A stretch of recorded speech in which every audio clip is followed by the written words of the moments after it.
สบายดีพี่น้อง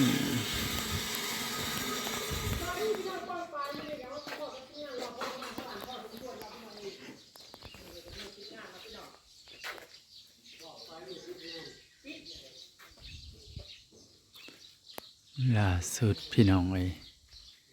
ทางวัดเพิ่นแจ้งมาว่าเพิ่นสิหยุด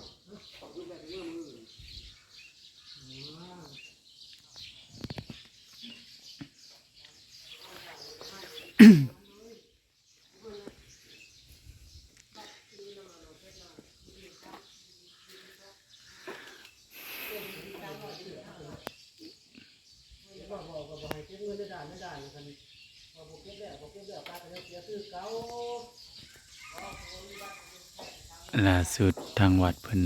สิหยุดสงกรานต์ให้วันที่12พี่น้องเอ้ย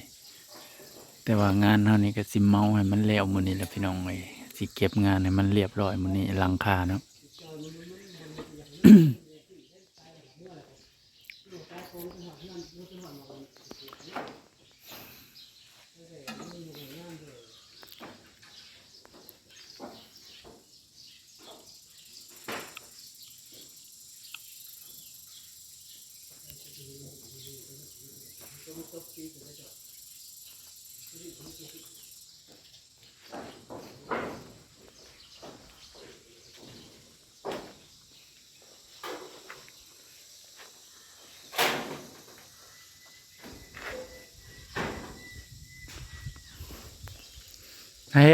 เฮ็ด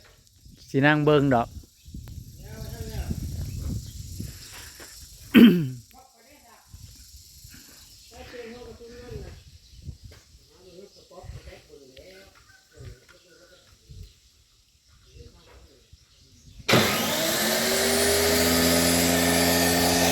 อันนี้สิเฮ็ดอันนั้นเนาะพี่น้องสิตัดเฮ็ดอัน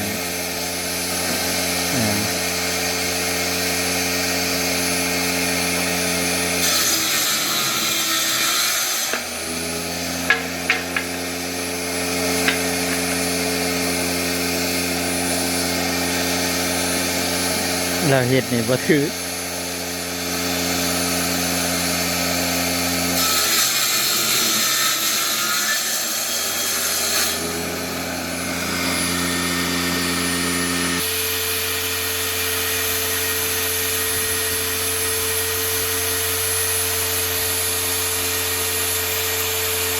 ฟ้าวเฮ็ด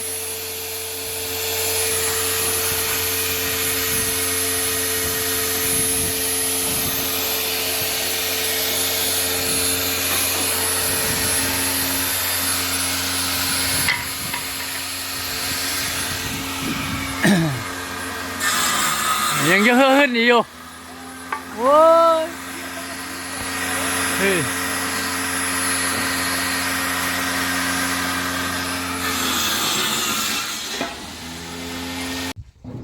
เป็นจุดะที่รักคือพี่น้องเอ้ยลงรถก็ได้มาอยู่จับไม่เป็นไรหรอกลงก็ได้บนเต็มเอาพื้นนี่จ้อยเอาพื้นนี่ทางลุ่มนะพอเท่าเบิ้งฮะ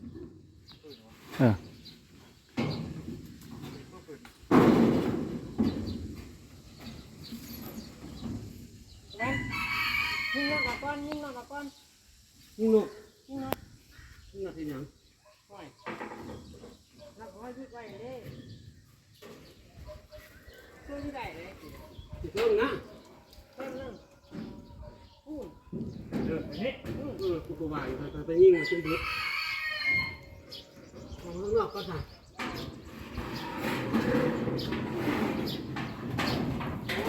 ต้นกระโตนี่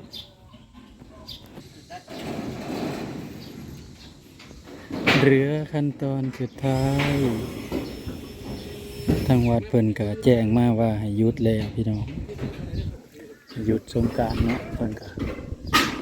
พอดีเฮาก็เล็งมุงหลังคาให้มันแล้วทันสงกรานต์พี่น้องเลยเนี่ยก็แล้วเนาะสิเลี้ยววันนี้แหละพี่น้องเลย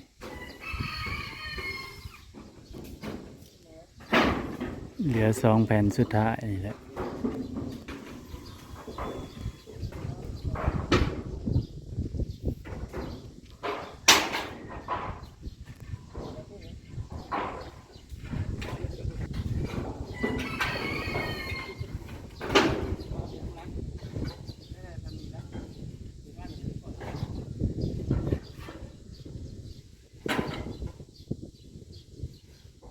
ขั้นตอนสุดท้ายนี่คือยากสุดเลย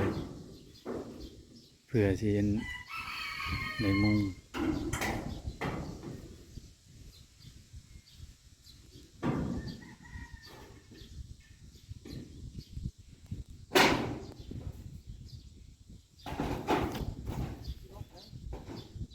คอยให้ต้นไม้นะ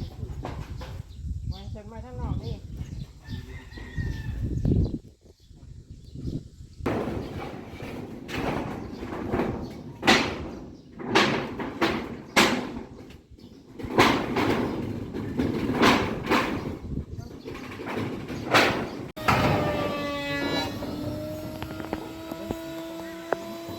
นะโอ้แผ่นต้องทุบต้องต้อนพี่น้องเอ้ยโอ้แผ่นสุดท้ายเพื่อสิยิงได้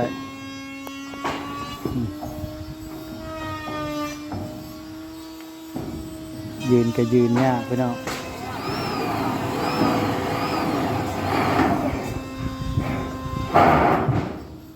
นั่งร้านกับพ่อกระเทิน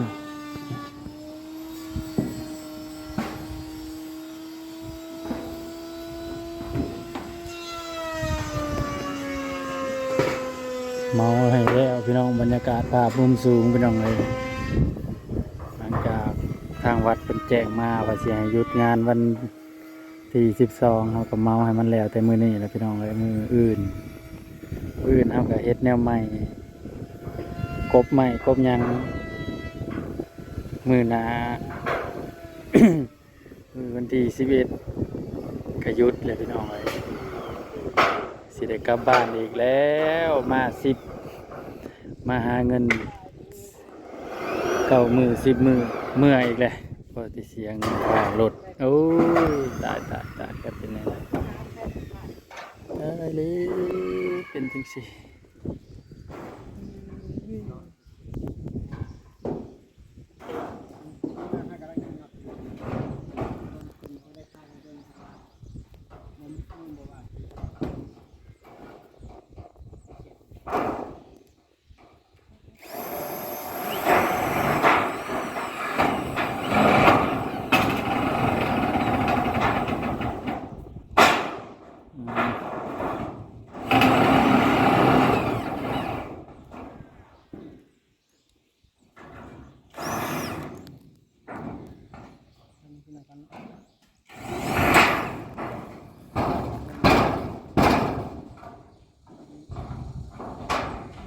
เก็บล้างได้เมื่อกี้เราตกลงจากกลางล้างดัน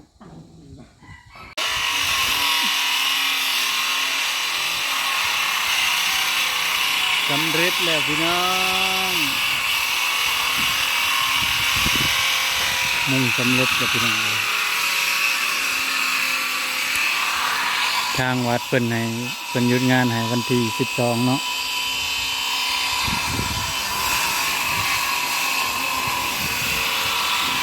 แล้วเพิ่นโจะให้เฮ็ดเวียกอนาคตสิว่าก็เพิ่นโจะให้เฮ็ดเวียกเพราะว่าทางย่านแบบคือมาท่องเที่ยวมาอย่างมาเที่ยวมาชมเนาะเพิ่นก็เลยให้มันเมาให้แล้วเอาก็เมาให้แล้วเพิ่นก็หยุดวันที่12เพิ่นว่าสิหยุดวันที่12สำเร็จเสร็จสิ้นแล้วพี่น้องเลยสิได้กลับบ้านอีกแล้วโอ้ยเนาะเที่ยวไปเที่ยวมาอยู่บ่มีเงินมีคำแล้วกันแน่นแต่งได้ละบาทเที่ยวไปเที่ยวมาเงินคำกับบ่มีแหละคะแนนค่ารถค่าล่างเมื่อก็เป็นพันเลยมาได้หามือ10 มื้อเมื่อยเลยบ่มีเงินมีคำเลยพี่น้องเลยคะแนน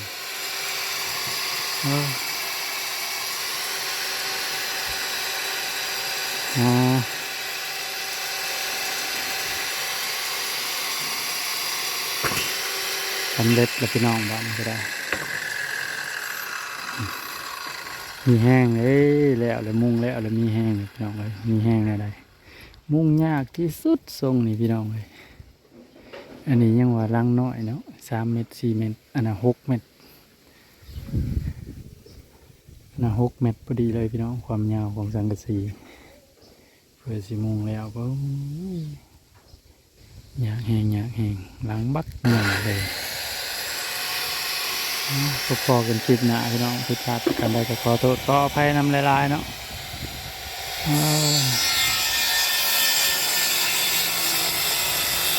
ฝากเบิ่งฝากชมฝากกดไลค์กดแชร์ฝากติดตามช่องน้องไอรินเลยได้อพี่น้องเด้อฝากเบิ่งฝากชมเลย